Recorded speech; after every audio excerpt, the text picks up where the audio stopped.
Hi, this is Larry Wild.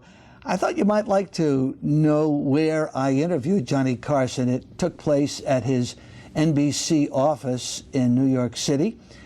And he was sitting on the sofa, sipping a cup of coffee, and conversing with the same warmth and geniality that you would expect from the man who for years was the late-night darling of television. In order to make sure that I'd be on time, I arrived 20 minutes early, and he very graciously interrupted his busy schedule to welcome me immediately. Johnny had on a maroon turtleneck shirt, a blue cardigan sweater, and he spoke quickly, emphatically, rarely hesitating to answer a question.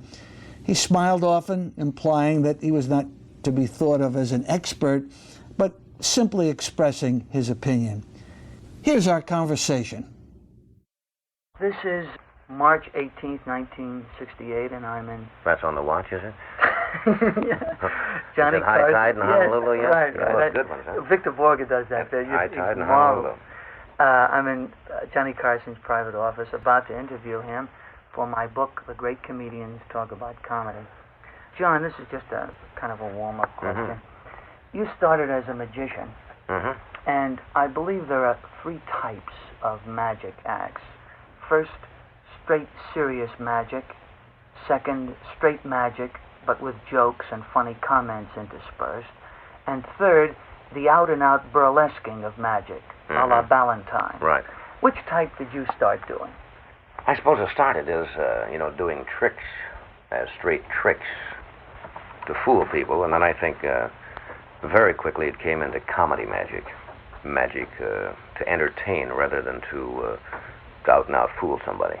So the comedy came in very quickly in the magic. Well, according to the record, now you started doing it about at the age of 14 for money. Yeah, in school, $3 a show, that type of thing. Yeah. Rotary clubs, Ladies' Aid, church groups, etc. Great experience. Greatest in the world. Right. So little by little, it became very quickly centered around audience participation type of magic, jokes, this type of stuff. Tricks would occasionally go wrong. So it was essentially comedy magic. Well, at what point, can you pinpoint it, at what point did you eliminate the magic and concentrate completely on comedy? I suppose that was after the little coffee here. Want some of the commissary coffee? That was Gene Pryor bringing in coffee. Also get an antidote with this. I don't know. I think sometimes after the service, I did it all throughout the service. The magic along with the comedy. With the comedy interspersed. But also did straight stand-up in the service. I was probably one of the few officers in the Navy that entertained the enlisted men. It's usually the reverse. The enlisted men, go out and entertain the fellows. But I was an ensign in the Navy after I got through my training, and I remember performing on troop ships, going over as an officer, with mainly enlisted men audiences, which was quite a switch. Yeah. So any time you did jokes about the officers as an officer, you had something else going for you. So the magic was really kind of through school, I guess, during the service. And I didn't do it much after I got out of the service. I went into radio then and I keep it as a hobby occasionally, but I don't do much with it anymore. Well, from the age of 14 when you started to do the odd jobs, right up straight through the Navy, approximately how many years was that, John? I did magic, I suppose, for about 10 years, where I was quite active in it. Fantastic foundation. Well, it's good because, as I said, that along with writing, it's like any kid in school. I was writing the column for the school paper in humor, in junior high school.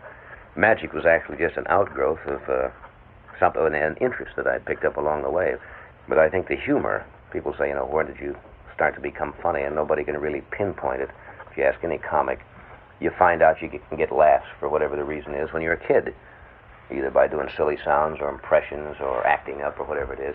The magic actually came after, I think. You found out that you can be amusing in other areas. It just became a hobby.